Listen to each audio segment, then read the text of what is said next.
Mais notícias dessa quinta-feira, 25 de outubro, já está começando e você acompanha comigo a partir de agora os destaques do dia.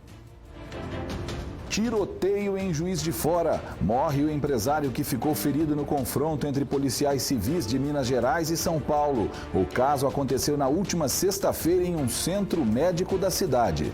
Por telefone, o advogado do empresário explicou que com a morte dele, a defesa se encerra. Violência contra a mulher. Jovem é esfaqueada pelo ex-namorado em Alfenas, no sul de Minas. A irmã da vítima também foi atacada. Ele disse aos policiais que a vítima era quem estava com a faca na mão e que ele apenas tentou se defender. E em um mercado dominado pelos homens, uma jovem se destaca como barbeira em um salão. Nunca vi outra barbeira e tô sempre aí fazendo barba, cabelo, que o pessoal, a área masculina gosta mais.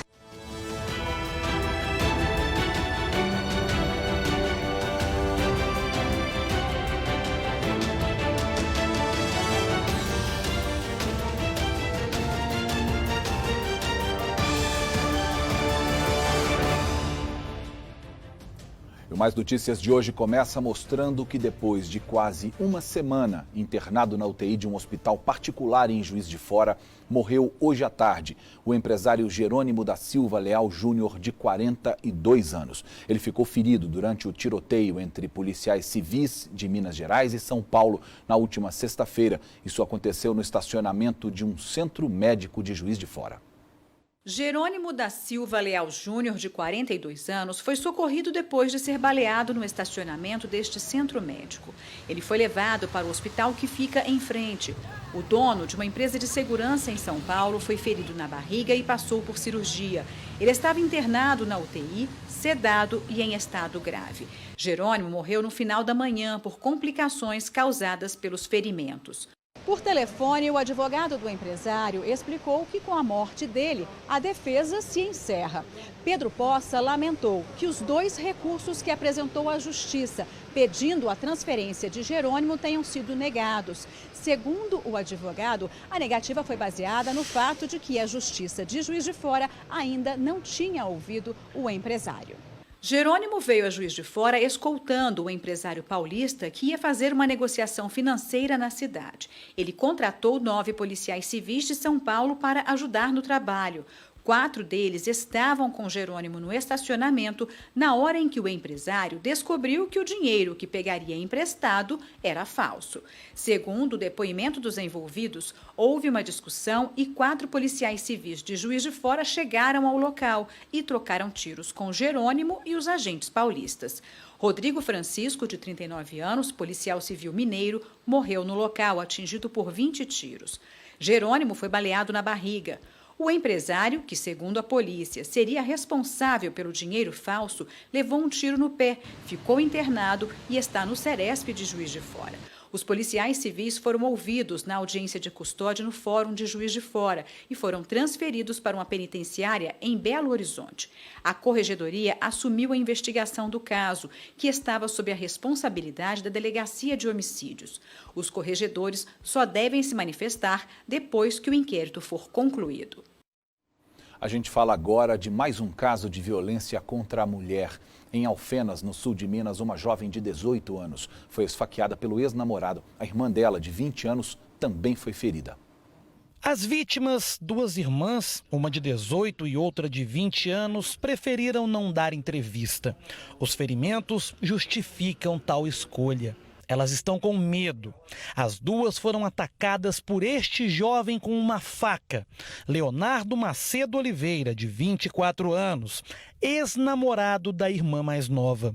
A mãe das vítimas, revoltada com o que aconteceu, mas também assustada, pediu para não ser identificada. Eu tô me sentindo mal, muito sim, né? Porque a gente acha que nunca vai acontecer na família da gente. Então, quando acontece essas coisas, porque também não foi falta de aviso, né? Porque ele chapatinha dela há muito tempo atrás, quando os dois estavam namorando, chapatinha dela grávida. O crime aconteceu nesta rua, no bairro Jardim São Carlos, em Alfenas, em frente à casa das vítimas. O fato de Leonardo não aceitar o fim do relacionamento com a jovem de 18 anos, somado a um ciúme excessivo da vida que ela vinha levando após a separação, teria motivado o crime. Foi ciúme, ele tem muito ciúme dela. Ela não pode conversar com ninguém, que ele já fala que tá traindo, ela não pode ter amizade com um homem. O suspeito namorou a jovem por cerca de 3 anos. Os dois tiveram uma filha, hoje com 1 ano e meio. Mas o relacionamento já tinha acabado há alguns meses, justamente por causa do ciúme e do comportamento agressivo de Leonardo. Eu já apreciei ela com os 2 olhos roxos, ele já bateu nela grávida. E eu falava pra ela, denuncie, ela estava com medo de denunciar. Foi por volta de 9 da noite. A família toda estava em casa. A mãe na cozinha preparava o jantar. Os filhos, alguns no quarto, outros na sala, assistindo televisão. Foi nesse momento de muita tranquilidade que o Leonardo chegou.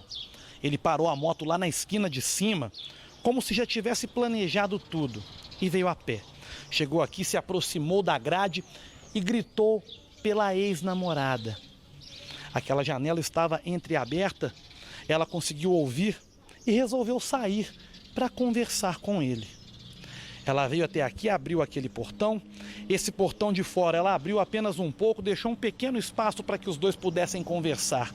Só que parecia que não era muito bem uma conversa que o Leonardo queria ter. Segundo as testemunhas, ele já chegou a acusando de traição. Ele gritava, xingava. A jovem, ao tentar responder, ao tentar se defender, não tinha espaço. Já vinham outras ofensas e outras acusações. Até que em determinado momento, o Leonardo tirou da cintura debaixo da blusa uma faca e partiu para cima da ex. Foi apenas um golpe. Ele chegou aqui em casa, chamou ela normalmente, ela saiu aqui fora, com a filha no colo. E nisso a outra irmã dela saiu e começou a gritar. Ele esfaqueou ela. A irmã que tentou entrar, né, para ajudar a defender, o golpe foi pelo nariz, atravessou pelo céu da boca. O médico falou assim, se demorasse um pouco para socorrer, ela teria morrido sim, porque ela perdeu muito sangue. Um morador do bairro colocou as vítimas em um carro e levou as duas até o hospital Alzira Velano. Algumas horas depois, o Leonardo foi encontrado em casa e contou uma versão bem diferente do que havia acontecido. Ele disse aos policiais que a vítima era quem estava com a faca na mão e que ele apenas tentou se defender. Mesmo assim, ele acabou preso. Ele deverá responder por tentativa de feminicídio. A mãe das vítimas vai entrar com um pedido na justiça para que o suspeito seja impedido de ver a filha que tem com a jovem. Além disso, a família estuda solicitar uma medida protetiva para que Leonardo não se aproxime mais da ex-namorada. Envolveu a família inteira, todo mundo aqui em casa teve que entrar no meio. A irmã, que não tinha nada a ver, se feriu. Então eu vou fazer de tudo sim para seguir em frente. Porque eu não vou deixar isso impune não, vai. Eu quero que ele fique preso sim, porque o que ele fez não... Minha filha podia estar morta agora. E 3 pessoas foram mortas também com golpes de faca dentro de uma casa em Bom Jardim de Minas, na Zona da Mata. Segundo a polícia militar, as vítimas seriam usuárias de drogas.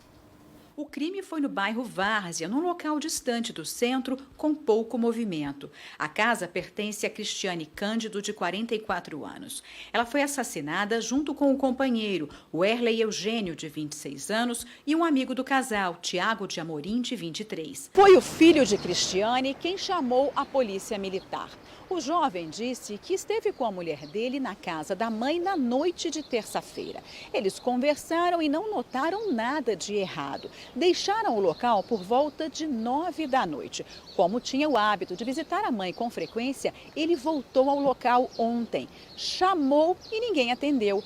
Ao entrar, ficou chocado com a cena de violência. As vítimas estavam caídas em cômodos da casa, com vários ferimentos e já mortas. Um dos homens estava debaixo de uma cama, o outro num quarto e a mulher na cozinha.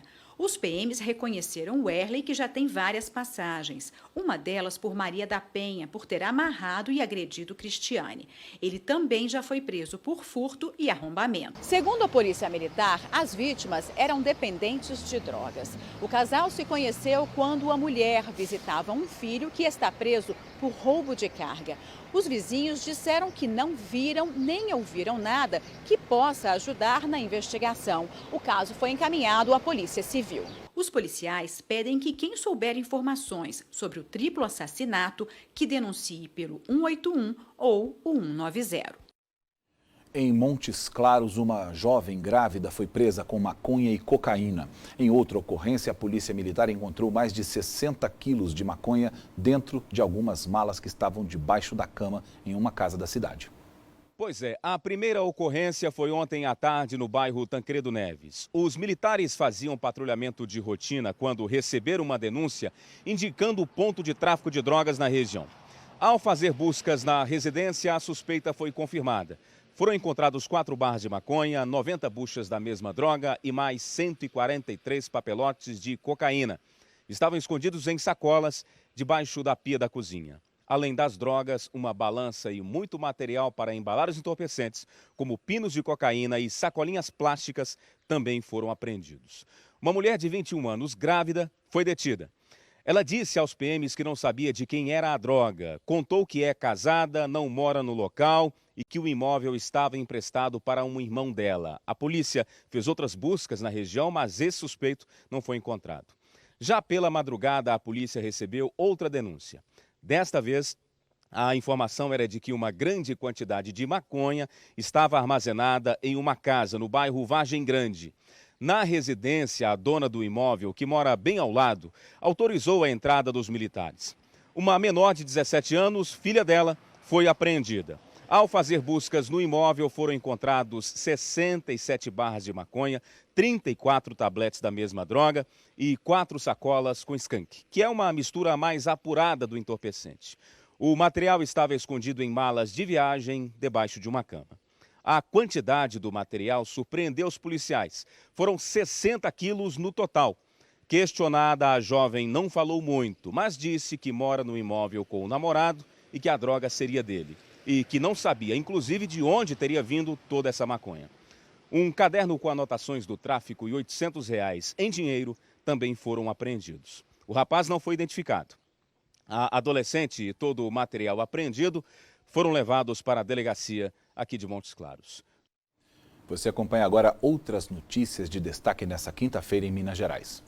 Aqui em Governador Valadares, no leste do estado, um acidente envolvendo 3 carros interditou uma das principais avenidas da cidade. No momento, chovia bastante. De acordo com o Corpo de Bombeiros, um dos veículos perdeu o controle na pista molhada, bateu em um canteiro e invadiu a contramão, atingindo outros 2 carros. 4 pessoas ficaram feridas e levadas ao hospital da cidade. Felizmente, todos passam bem. De Governador Valadares, Marcos Guimarães. 3 pessoas foram presas suspeitas de envolvimento na morte de uma cabeleireira aqui em Uberlândia. Um dos presos é Douglas Silva Rocha, de 21 anos. Ele que teve um relacionamento com a vítima e há 7 meses terminaram o namoro.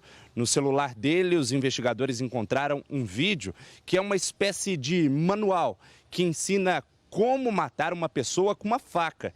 E ainda uma mensagem na qual ele assume ter tirado a vida da ex-namorada. Jaciara Souza Nascimento, de 30 anos, foi morta a facadas dentro da própria casa. De Uberlândia, Tarcis Duarte.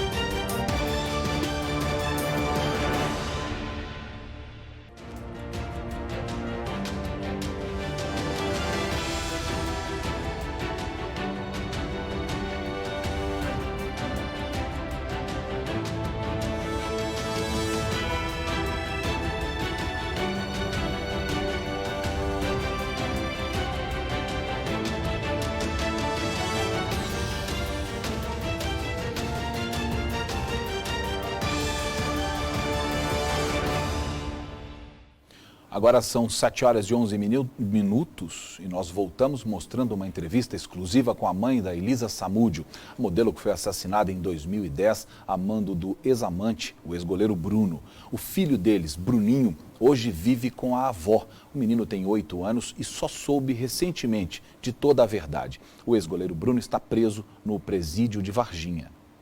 O Uma avó que supera a dor com o amor que recebe do neto. Eu falo assim, que se não fosse ele na minha vida, eu não teria força de continuar lutando, de vivendo. Não sei, porque a gente, depois que perde um filho, a gente vive um dia após o outro. Todos os dias eu peço para Deus que me dê força, sabedoria e entendimento para me continuar. Dona Sônia é mãe de Elisa Samúdio, a modelo e ex-namorada do goleiro Bruno Fernandes, assassinada em 2010. Bruninho está com a avó, Sônia de Fátima, desde os primeiros meses de vida. Eles vivem em Campo Grande, capital de Mato Grosso do Sul. O tempo passou e Bruninho cresceu. Hoje está com 8 anos. Durante esse tempo, Dona Sônia protegeu o neto sobre a verdade, quem era o pai e o que ocorreu com a mãe dele. Mas, aos poucos, tudo foi vindo à tona. Ele começou a perguntar do pai dele, ele estava com 6 para 7 anos. Né? Eu mostrei foto do pai dele, nunca escondi, né?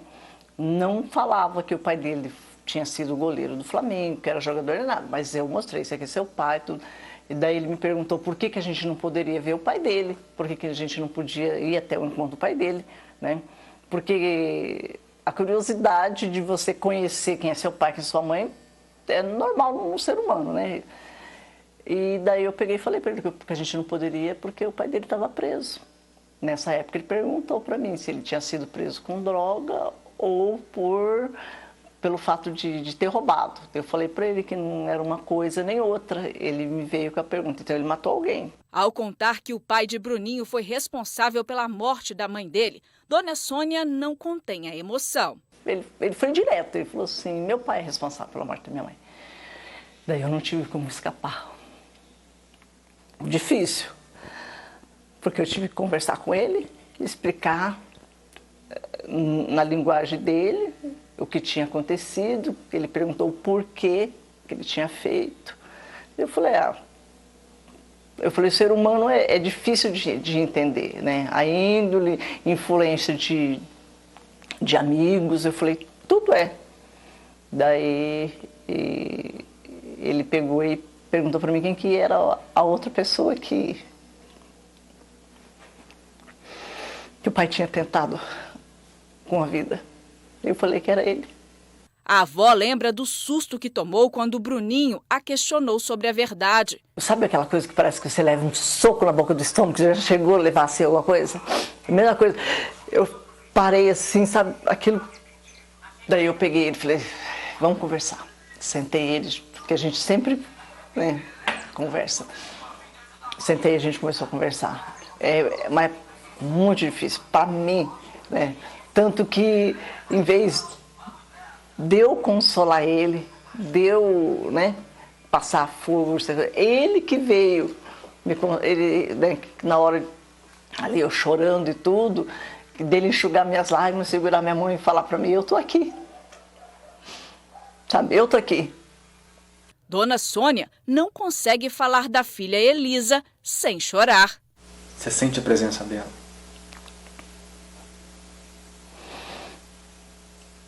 Em que momentos? Nos momentos de fraqueza minha. Que eu falo, será que eu vou conseguir continuar? Eu preciso continuar, mas será que eu estou fazendo certo? Será que seria essa forma que você estaria criando seu filho desse jeito, sabe? O ex-goleiro Bruno foi condenado a 22 anos de prisão em 2013 pela morte de Elisa Samúdio. Em fevereiro do ano passado, ele chegou a ficar em liberdade, mas meses depois voltou para a cadeia. Dona Sônia sabe que o ex-jogador poderá ser solto novamente a qualquer momento, mas admite que ainda não está preparada para o dia em que pai e filho se encontrarem pela primeira vez. Eu só posso dizer o seguinte, que o dia que acontecer, independente de eu não ter raiva, mas o Bruno me causa muita dor, eu vou estar do lado do meu neto. Independente de qualquer coisa, eu vou estar junto com ele. Eu quero conversar, eu quero estar perto, então vamos. Eu falei, a vontade dele, o desejo dele sempre vai prevalecer, então vamos. Mas eu vou estar do lado dele, independente de qualquer coisa, eu vou estar ali. Mesmo que doa para você? Mesmo que me doa, e dói muito. Mas eu vou estar do lado dele. O ex-goleiro Bruno está preso desde a época do crime, estava muito próximo de conseguir a progressão de pena para o regime semiaberto, já trabalhava na APAC de Varginha, mas na semana passada foi flagrado com mulheres, celular, bebidas em um bar da cidade e isso fez com que a justiça, em caráter liminar e cautelar, extinguisse a progressão de pena dele, pelo menos temporariamente, até que o mérito seja julgado. Então, devolveu o Bruno para o regime fechado. Bruno voltou ao presídio da cidade e está lá agora aguardando que o mérito dessa questão seja julgado. Provavelmente, ele vai perder o direito ao semiaberto, pelo menos por enquanto.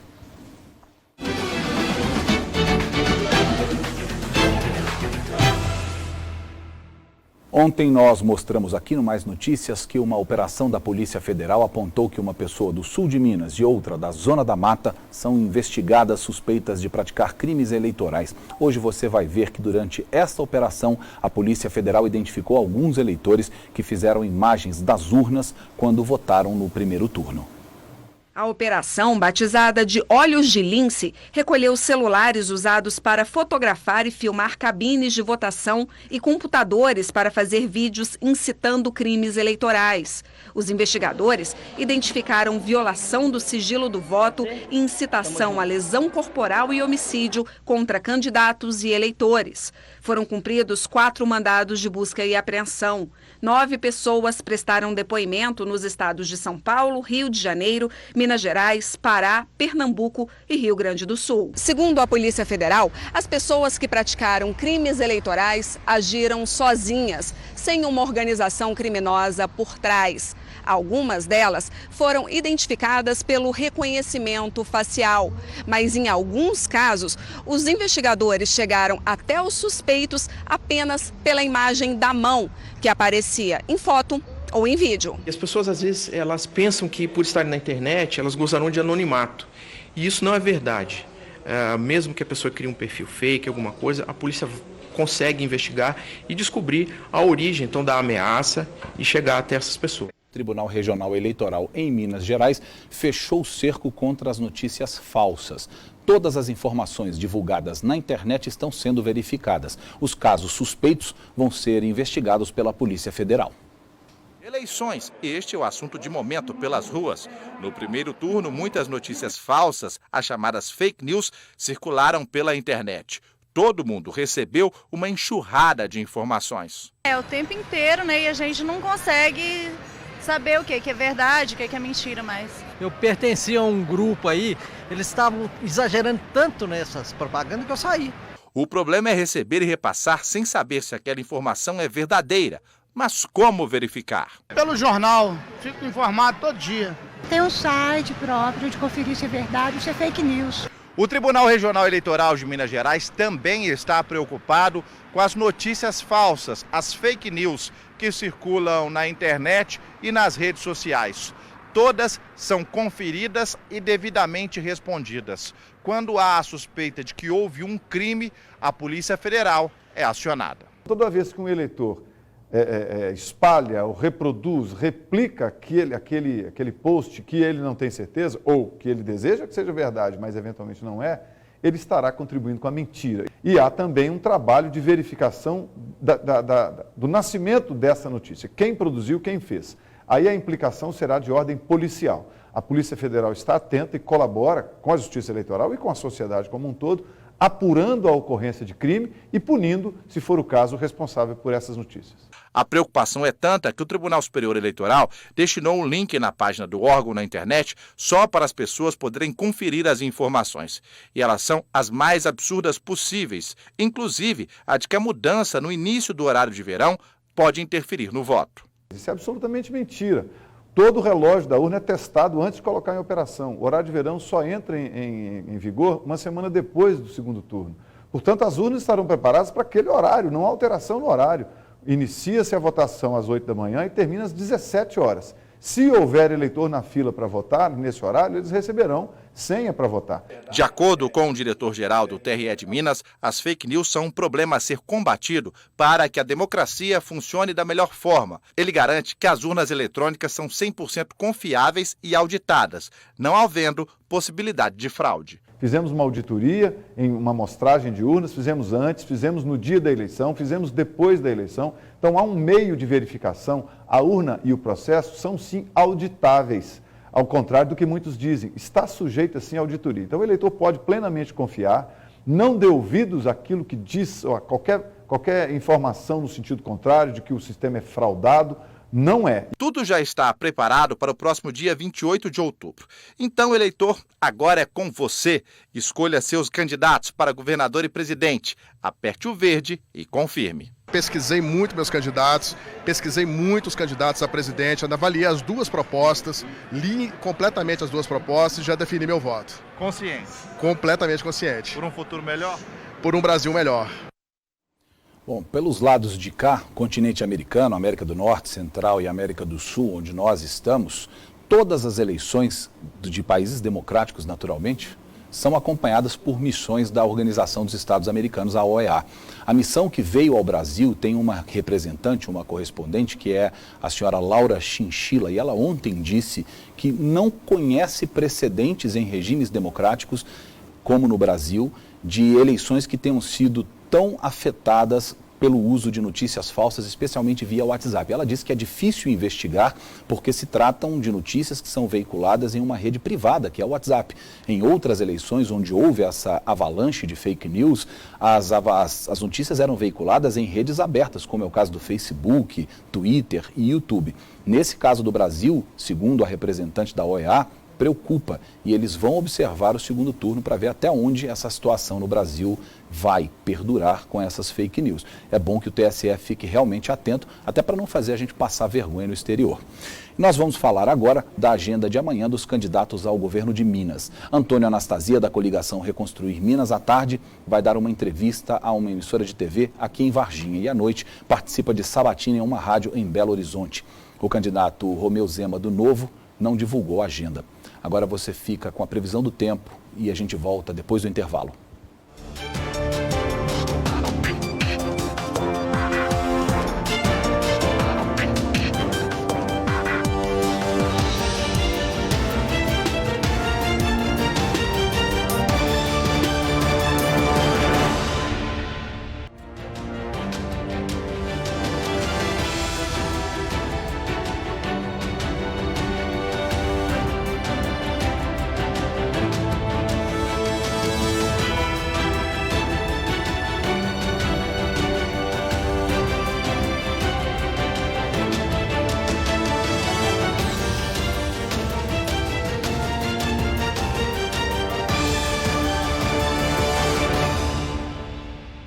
Uma blogueira de Montes Claros fez hoje um bazar para ajudar a uma associação beneficente, a Associação Presente, que cuida de pessoas com câncer.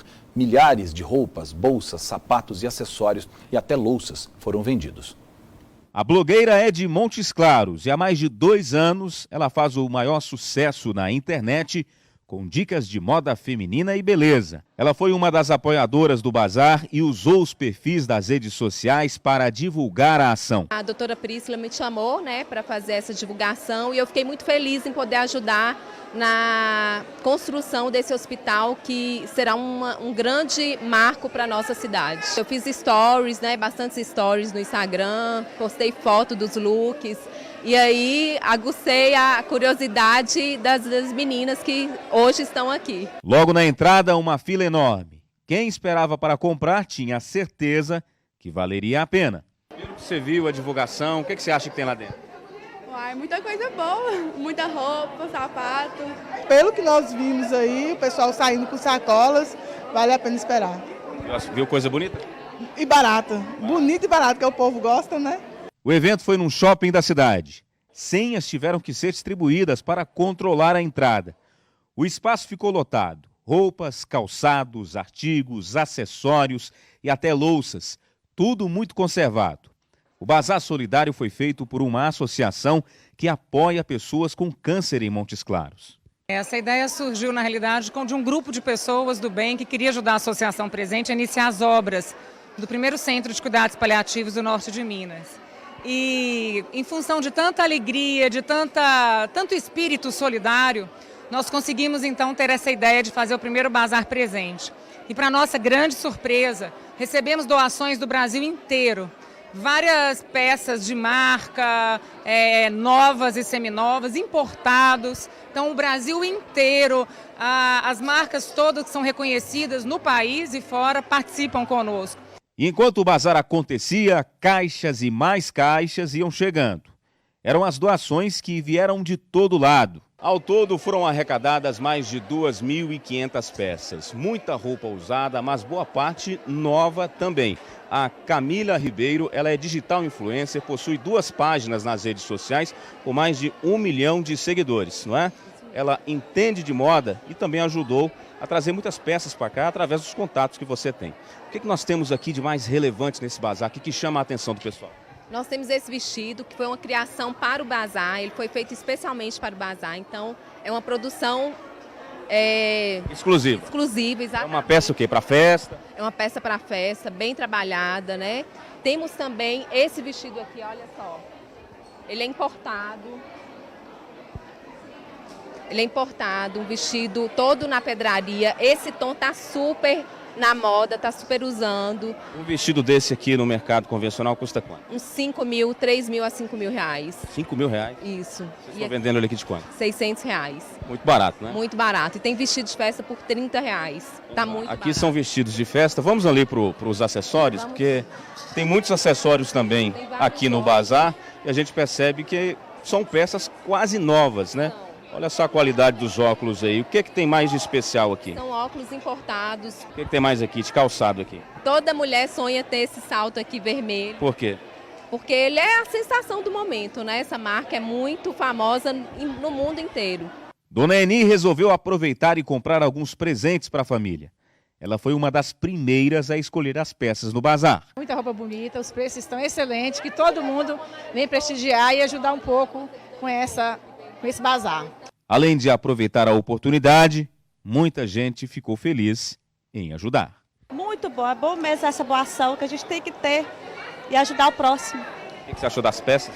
Estão maravilhosas, ainda estou aqui na escolha, mas estou achando. Aproveitando a oportunidade, né? E também para ajudar a Associação Presente.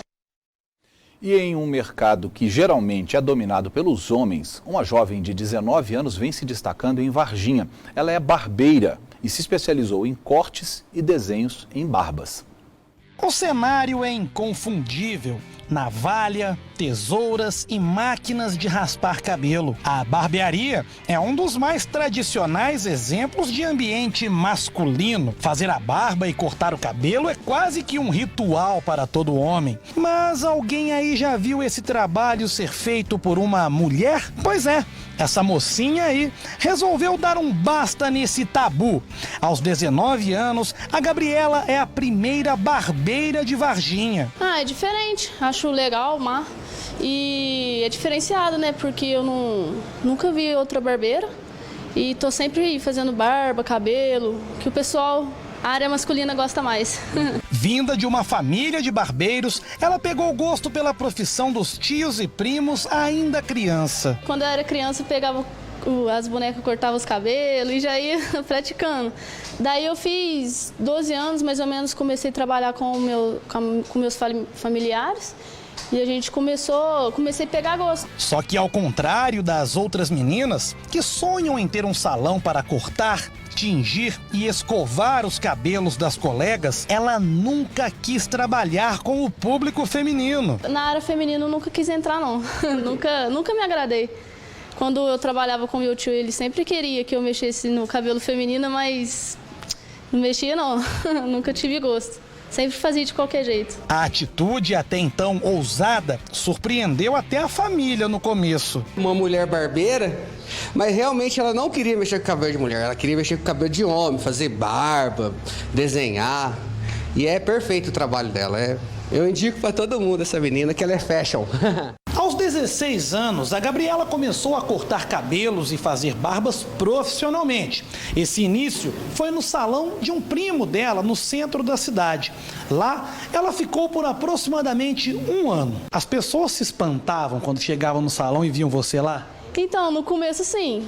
Quando ele perguntava se ele queria que eu cortava ou se queria que ele cortasse, Aí o pessoal ficava meio inseguro, mas se chegasse gente e visse eu trabalhando, aí já tinha aquela segurança a mais, entendeu? Com o resultado que eu já estava trabalhando ali. Mas depois desse período, a Gabriela resolveu dar um passo adiante na carreira. Ela literalmente arregaçou as mangas e montou o próprio salão. Daí foi surgindo várias ideias em tocar sozinha e hoje em dia estou na carreira solo e tá muito bom, não arrependo não.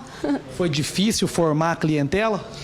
Então, no começo é um pouco difícil, pro pessoal confiar e tal, mas vai passando o tempo, o pessoal vai falando um pro outro e vai conhecendo mais. A partir daí, a Gabi passou a aperfeiçoar as técnicas e se especializou em design de cabelos masculinos. Nas redes sociais, é possível ver o resultado dos trabalhos feitos por ela. O que você mais gosta de fazer hoje?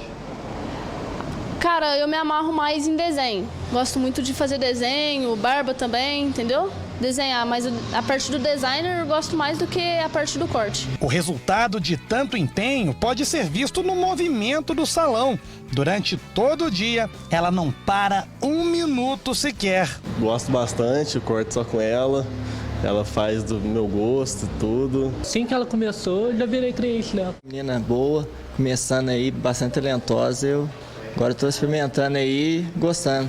Preconceito, ela confessa que já enfrentou algumas vezes, mas nada que a faça desistir da profissão que escolheu. O preconceito sim vai sumindo, porque todo mundo vai sabendo.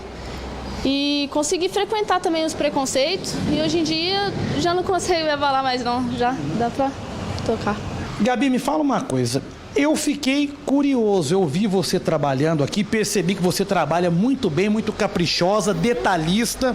Sim. Me fala uma coisa, essa minha barba aqui, cheia de falha, toda desengonçada, bagunçada, tem jeito? Sim, dá um talento, ficar novo de novo, né? Dá pra arrumar? Dá sim. Você pode fazer pra mim? Com certeza. Vamos lá? Vambora, gente, eu vou comprovar então. Eu já vi ela trabalhando, vi que manda bem. Eu também vou querer um pouquinho, né? Fechou, bora lá? Pode ser.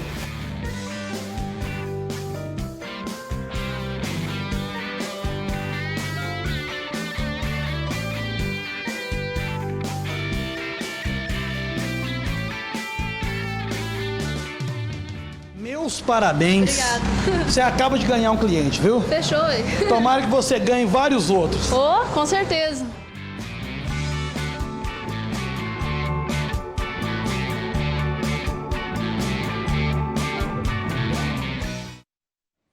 E para quem também quer mudar de vida, quer ser empreendedor, quer botar a vida para frente, na próxima quarta-feira, dia 31 de outubro, o apresentador José Carlos Polozzi, do programa Vida Plena, aqui da Rede Mais, vai ao ar de segunda a sexta-feira, às 6 horas da tarde. Ele vai dar uma palestra em Poços de Caldas, aqui no sul de Minas. Nesse evento, o coach vai dar dicas importantes para as pessoas que querem ter sucesso profissional e pessoal. Polozzi tem um recado para você. Atenção, Poços de Caldas e região, tem uma pergunta para você. Afinal, você quer mudar de vida? Então, amigo de Poços de Caldas, no dia 31 de outubro estarei aí no Tearte Maison Buffet, às 19 horas, para realizar minha palestra de inteligência emocional. Essa palestra será gratuita, isso mesmo, é de graça. Dia 31 de outubro, no Tearte Maison Buffet, às 19 horas. Chame seus amigos. Se cadastre em palestrapolozzi.com.br e venha me encontrar pessoalmente em Poços de Caldas. Mas corra, nas últimas palestras as vagas se esgotaram muito rápido. palestrapolozzi.com.br. Garanta sua vaga, vejo você lá. Essa palestra é parte de uma série que ele está fazendo aqui no sul de Minas para divulgar o seminário que vai ser no dia 8 de dezembro aqui em Varginha. No dia da palestra você tem que levar 1 quilo de alimento não perecível que vai ser doado a uma instituição de caridade em Poços de Caldas. Agora a previsão do tempo e a gente volta já já.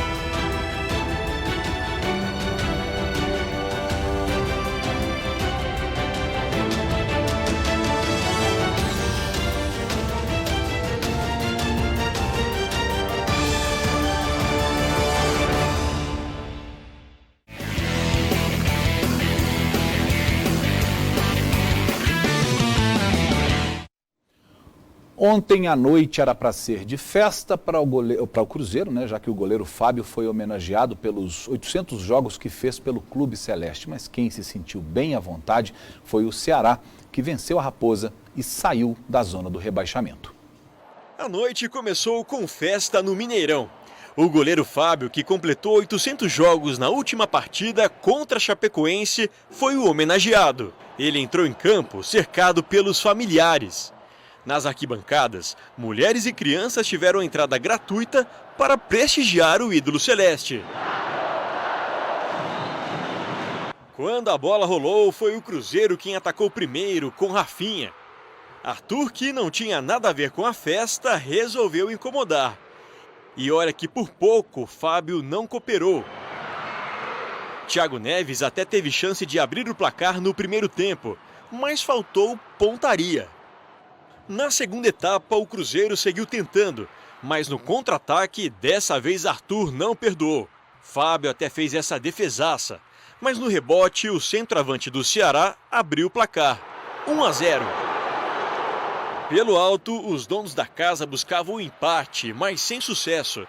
Nesse lance, David cochilou e em mais um contra-ataque muito rápido, Arthur saiu cara a cara com Fábio e fez mais um. 2-0. Na noite que era para ser de festa para os cruzeirenses, quem acabou comemorando foi o Ceará, que deixou a zona de rebaixamento e agora é o 14º colocado com 34 pontos. Tomamos gols que não dá para tomar em outubro. Você pode tomar em janeiro, pode tomar início de fevereiro, mas em outubro não dá para tomar. Posicionamento mal colocado, né? Jogador de última função da opção por rebote. Então você vai vendo que essas coisas te custam caro e aí tá os méritos do outro lado que aproveita bem. A chegada de Levir Coupe ao Atlético pode fazer com que jogadores que vinham tendo poucas chances entre os titulares ganhem mais oportunidades. O meia Bruninho, de apenas 18 anos, por exemplo, ele esteve em campo na derrota para o Fluminense. Ele é filho do Bruno, um volante que defendeu o Atlético na década de 90. O jogador garantiu que a cobrança do pai é grande. Orienta bastante, para falar a verdade. Ele cobra muito, assim como faço um bom jogo, ele me elogia, ele dá a opinião dele, mas também quando não está muito legal, a cobrança é no carro ali, voltar para casa é complicado, para falar a verdade. Bom, e o Atlético não marca gols há 3 partidas e com isso ele perdeu o posto de melhor ataque do Brasileirão para o Flamengo. São 48 gols do rubro-negro contra 47 do time mineiro. Esse jejum de gols passa a ser preocupante porque desde 2010 o Atlético não fica sem marcar gols em 4 partidas seguidas no Campeonato Brasileiro. E é por essas e outras que parte da torcida do Atlético está insatisfeita. Um novo protesto foi marcado para sábado de manhã, em frente à Cidade do Galo, em Vespasiano, na região metropolitana de Belo Horizonte. A iniciativa desse protesto é da maior torcida organizada do clube, a Galoucura. E ontem o Palmeiras perdeu por 2-0 para o Boca Juniors pela Libertadores da América. Os gols foram marcados no finalzinho do jogo por Benedetto. A situação do time brasileiro ficou complicada para o jogo de volta e para se classificar direto para a final, o Palmeiras precisa vencer por 3 gols ou mais de diferença. 2 gols de diferença leva essa disputa para os pênaltis e qualquer empate dá a vaga para o time argentino do Boca Juniors. E com essa notícia, o Mais Notícias de hoje fica por aqui. Nós voltamos amanhã, sexta-feira. Tenha uma boa noite.